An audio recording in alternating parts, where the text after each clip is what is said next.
Welcome our chairperson, who will start first session.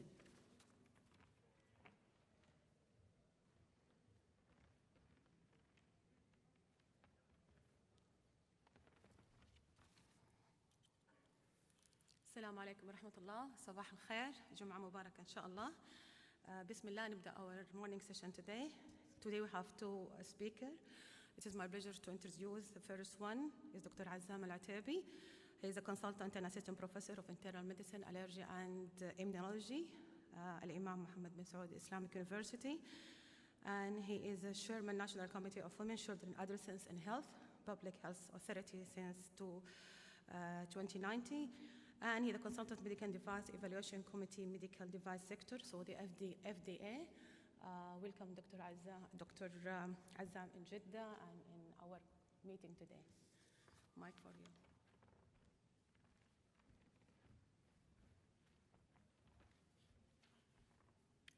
السلام عليكم ورحمة الله وبركاته.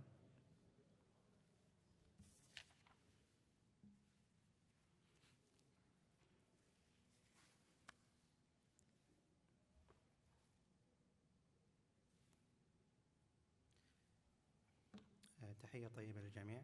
Good morning, everyone. I'll be talking about immunology for rheumatologists. I have to be honest with you, it is a near impossible task to cram every bit of immunology for rheumatologists or any other specialist in 25 minutes. So I find myself in a position where I have to select topics that I find fundamental and important to rheumatologists and those who are typically dealing with autoimmune diseases. So we will be talking about a little bit about the components of the immune system, and then we'll be talking about immune tolerance mechanisms. These are fundamental, important concepts and mechanisms where the body is able to protect itself from the immune system. And understanding the basic concepts of immune tolerance is fundamental and take center stage in understanding how autoimmunity develops, and is also the most important concept that we have to always remember when treating and investigating autoimmune diseases and developing new therapies for autoimmune diseases. Then we'll be talking about major mechanisms of autoimmunity and how does the immune tolerance system or immune tolerance mechanism fails in some individuals.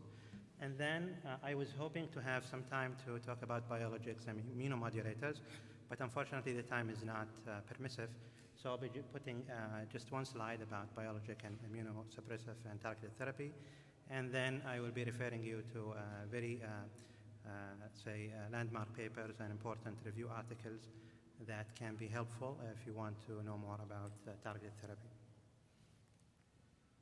So, what is the immune system? Immune system, as we all know, is composed of two fundamental components: the innate immune system and then the adaptive immune system. And the innate immune system, as you can see, is composed of physical barriers, cells, and chemical components. And we have also the cellular, chemical, and tissue components are the main components for the adaptive immune system. So what is the difference between the innate and the adaptive immune system?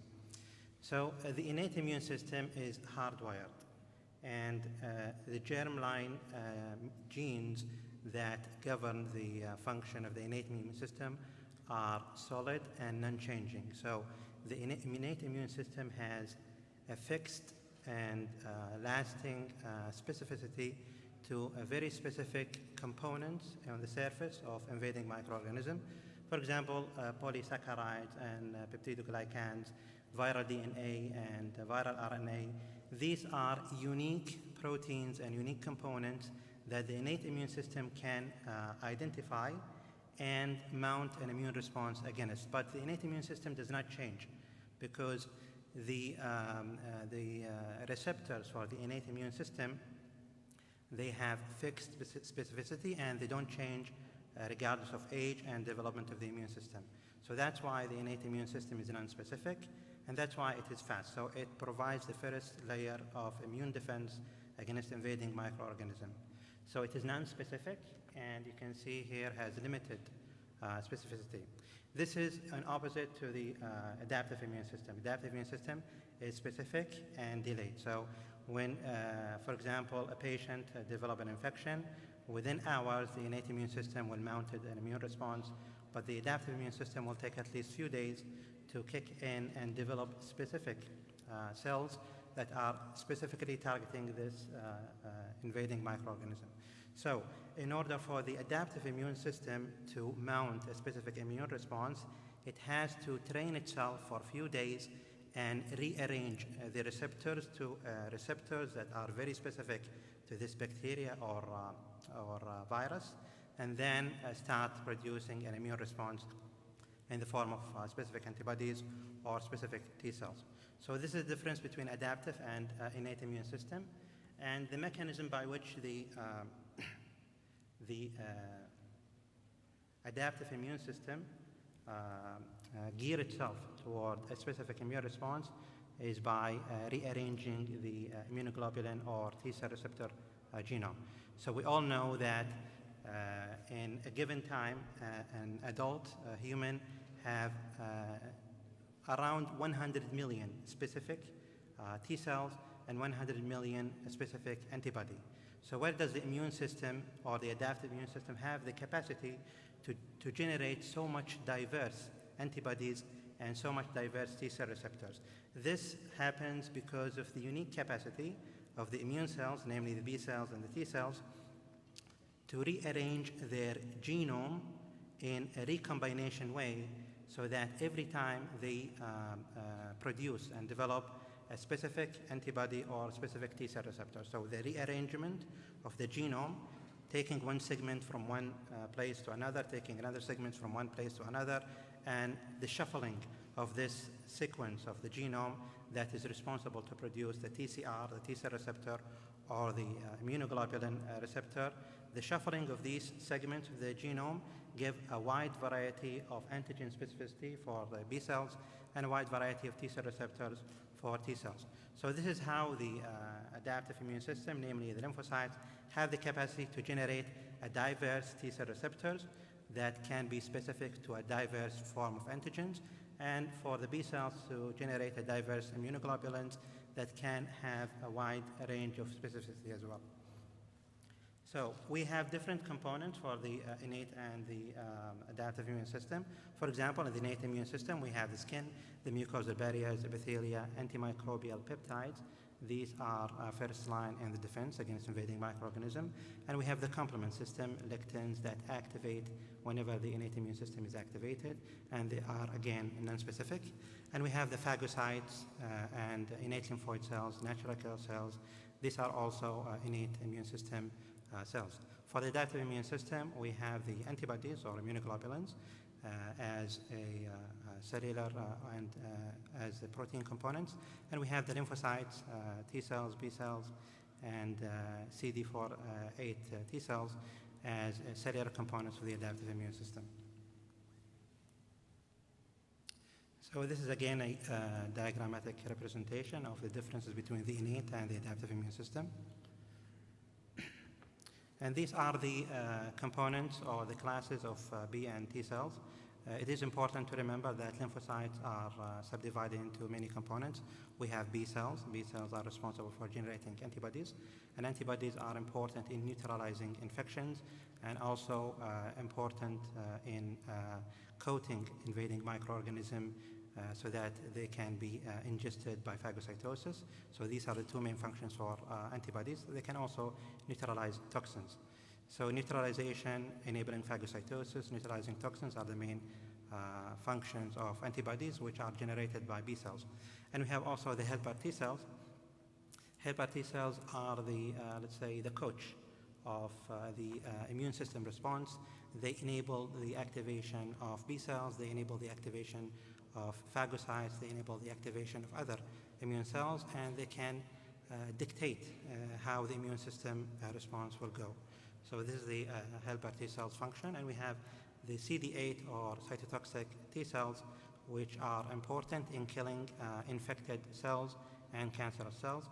So they recognize infected cells and cells infected with intracellular microorganisms or cancer cells, and they kill them by apoptosis.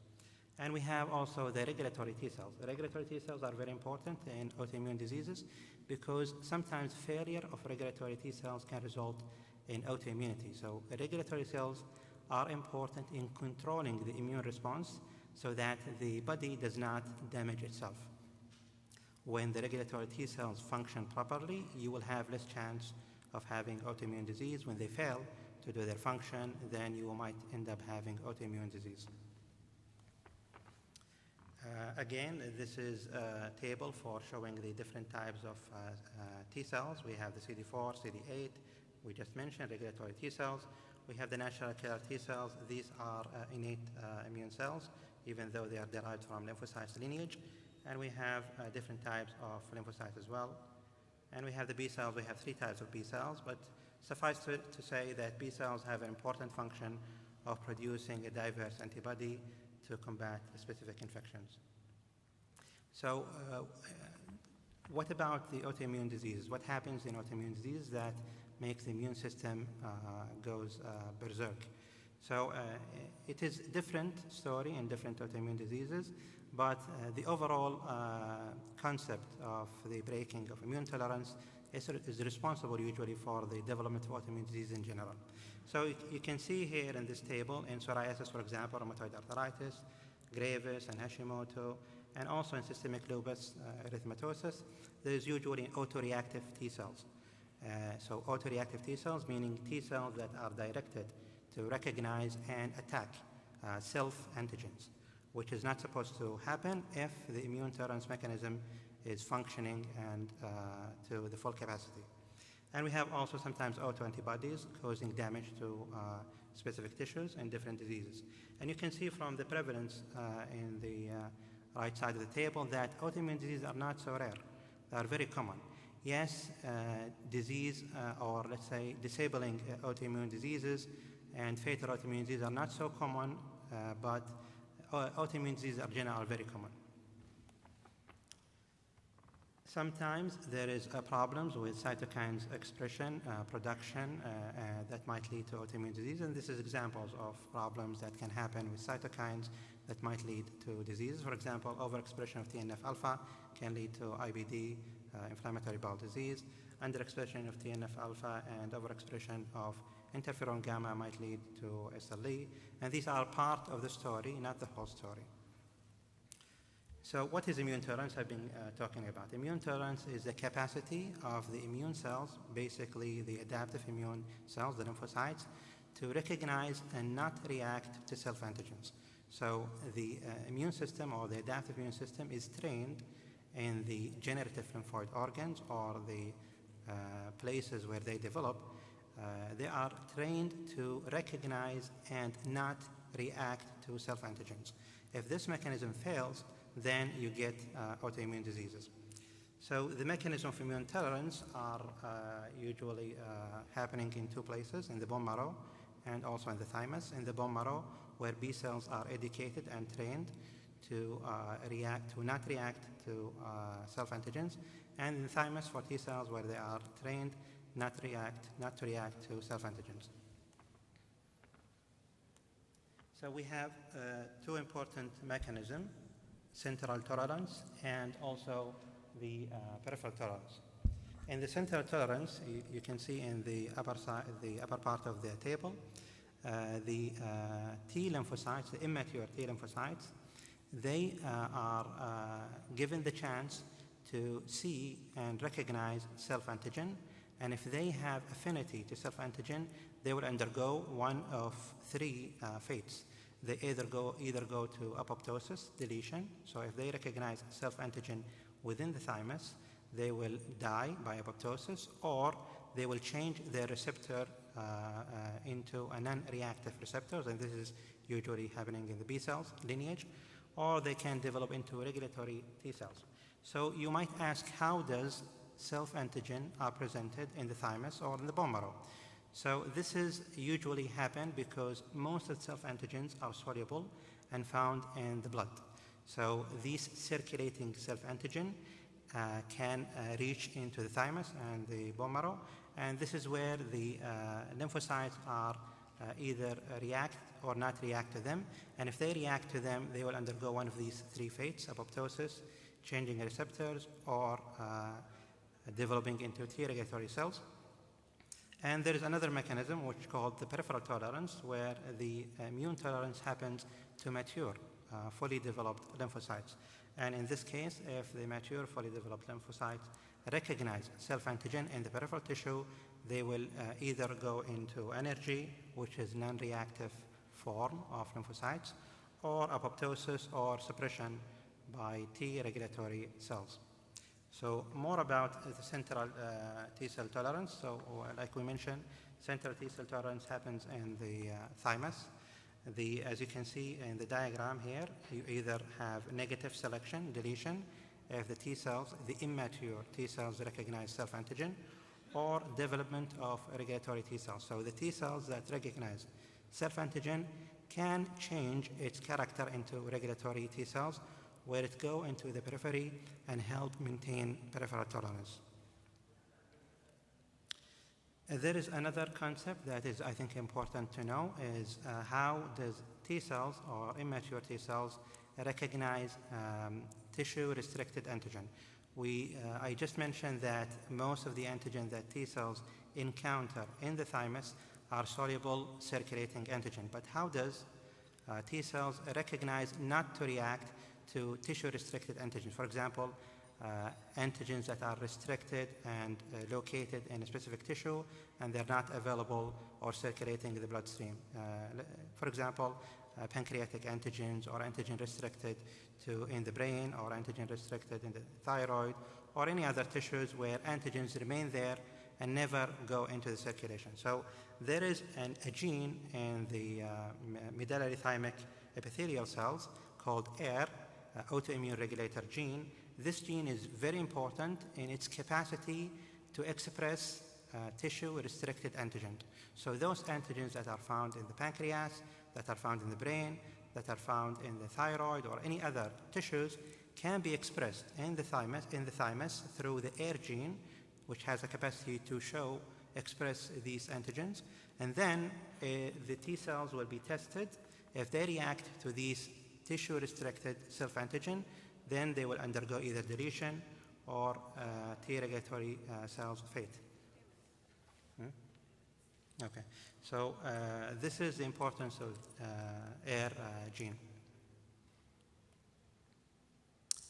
For the B cells, we have their development in the bone marrow, and the high avidity self-antigen recognition will either lead to non-self-reactive B cells or deletion of B cells. And if low avidity self-antigen recognition, this will lead to anergic B cells. So it is similar mechanism to what happened to T cells in the thymus. Again, the same thing happens in the B cells, in the developing B cells in the bone marrow. So the other mechanism is the peripheral tolerance of mechanism. This is where some developed or mature lymphocytes will be somehow will escape the primary training in the thymus or the bone marrow.